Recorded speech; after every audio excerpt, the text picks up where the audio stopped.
Hey everybody, it is October 12th at 1:30, just so you know where I'm at, or where this exists in time, I guess. I just wanted to talk to you quickly about history, right? And when I talk about history and kind of the dangers or pitfalls that goes along with studying history, this is potentially complex stuff. I think everybody, it's complex. It's not an easy concept. That being said, I think it's actually an extremely important concept for people to understand, though, too. And that concept is that history isn't simply a series of neutral facts. I think that we have in our minds this idea that Canada became a country in 1867, July 1st, right? Saskatchewan became a province in 1905, and we think that all of history is filled with these concrete, 100% accurate, true facts where there is no room for opinion or wiggle room. And I think that what the truth of the matter, though, is that a lot of history is extremely complex and extremely complicated, and isn't so simple and isn't so just black and white as maybe you would want to think it was.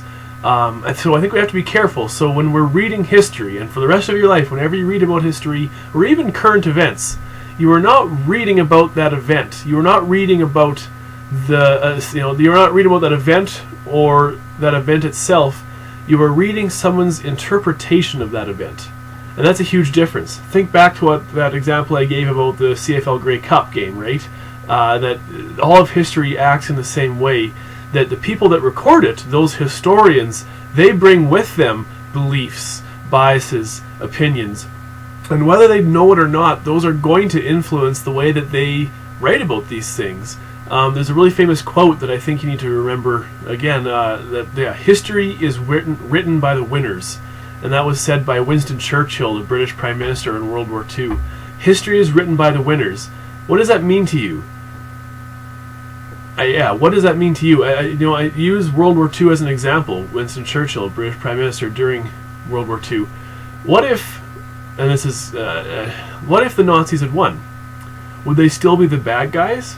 No. I mean, obviously, we know from our point in history that it is fact that the Nazis had a very evil ideology, and they had to be stopped. But if they had won, and people were speaking German in Canada, or people were speaking German in England, would the history books be teaching us that the Nazis were bad? No, they'd be teaching us that the Nazis won this glorious war, right? And I think it's important that we recognize that that's exactly an example of how history changes based on who's in charge of recording history. Think about the American Civil War. You have the North, or the Union, and you have the South and the Confederacy. So we know now, again, through history we have been taught that the Confederacy was pro-slavery, and they fought a war about slavery and other issues, states' rights, etc. And then they lost, and slavery was abolished, and so on and so forth. But what if the Confederacy had won? What if there was a Confederate States of America country? How much more complicated would our interpretation of that war be if they had won and were able to create their own history books and teach their own histories in schools, right? It's not so simple. The point is that we have to be very, very careful when it comes to history. It's whose interpretation are we reading? Who benefits from our history being taught this way? And conversely, or on the opposite side, who doesn't benefit, or who is ignored or forgotten in the histories that we learn? Let me just give you an example of, even just our understandings of events in history changes through time. That it's not simply that this thing was good and it's always been good, or this thing is bad and it's always been bad. Think about Louis Riel. You don't have to know a whole bunch about him.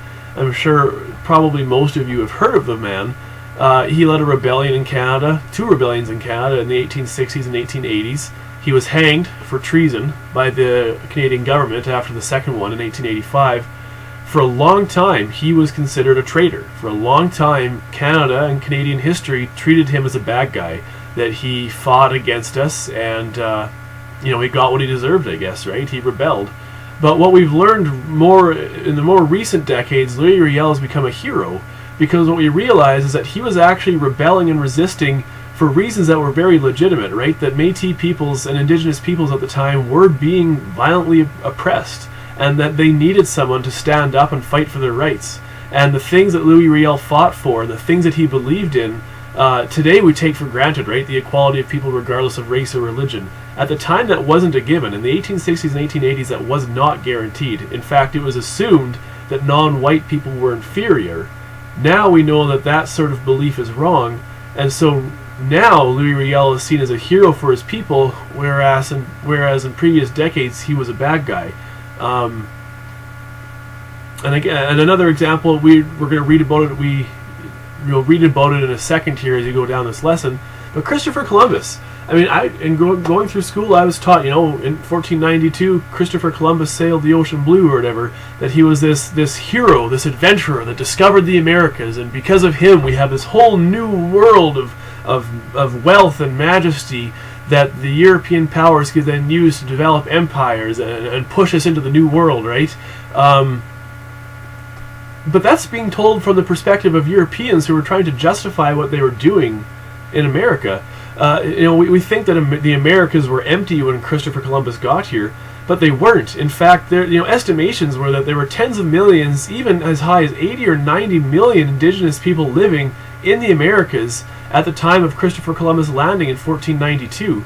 That these lands weren't empty, that they were full of extremely complex societies that had their own governments, their own cultures. They traded, they fought, and they had their own way of living that had existed here for thousands of years prior to Columbus's arrival. We also like to think, and we're in the Thanksgiving season here, and we know the story about that, right? The Pilgrims, etc. We think that Europeans and indigenous peoples peacefully coexisted, right? That there was this kind of the neighbors that worked together. But again, the fact of the matter is, and the historical fact is that tens of millions of indigenous peoples died after first contact, whether that's through disease, smallpox, measles, through slavery, through the hunting. In Newfoundland, did you know that in Newfoundland you could get a license to hunt indigenous people the same way I can get a license to hunt deer now? So I ask you, why don't we learn that? Why don't we learn about the violent history that actually did occur? I want to challenge you that what's happened is that we are learning a very one-sided account of history, and that we don't take into account, or we don't understand, that there are complexities, shades of gray, like I say, not black and white, that there are complexities to these issues that we might not know as well. And this is challenging, right? We have to actually, in effect, we have to unlearn some things that we think we know about what happened in history.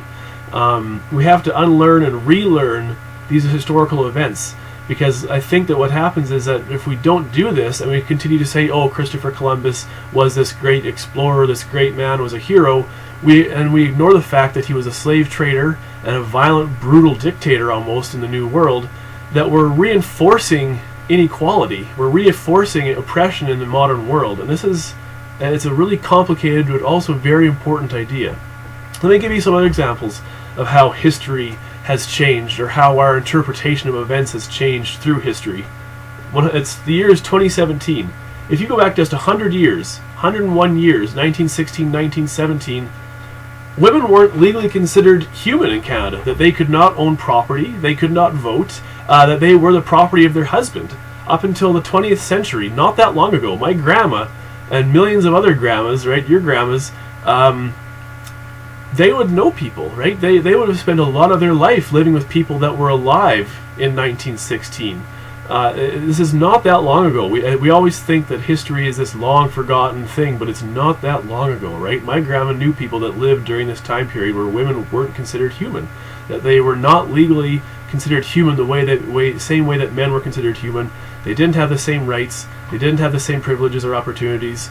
I mean, forget about driving. Yeah, you can't vote and you can't own property. And that's 100 years ago. The exact same thing was true for Treaty Indigenous Canadians. Until 1960, Indigenous Canadians were not considered legally human. They were not allowed to vote. If they wanted to vote, they had to give up their status. And so again, we think now what we take for granted, that women are equal, that minorities are equal. Up until 1960, that was not the law, and it was very controversial at the time, giving Indigenous peoples the vote in Canada. things change very rapidly through time and through history. So that at one point in history, what is natural and what is just and good very quickly can change, right? Another example, even gay marriage. I mean, I think it was 2004 when gay marriage was finally legalized in Canada. Now we take it for granted, right? Now it is not really controversial anymore. At the time, I remember, there were newspaper articles and there were debates in public and arguments with politicians. People really, really were up in arms and conflicted about gay marriage. And I think today we see it as a human rights issue that people should be allowed to marry those who they love. But even, 13 years ago, it was not quite so simple. So things change over time, and the way that we interpret events also change over time. So I think, just as we move forward through this lesson, and something to take with you, is that history is not neutral. It is not simply facts to be reported upon, that your opinions and biases, and even more importantly, the opinions and biases of the historian creating that history, is going to interpret and influence what that history sounds like. History is not neutral. History has an agenda. History is a construct. We create history, and what we say or how we say it really, really matters.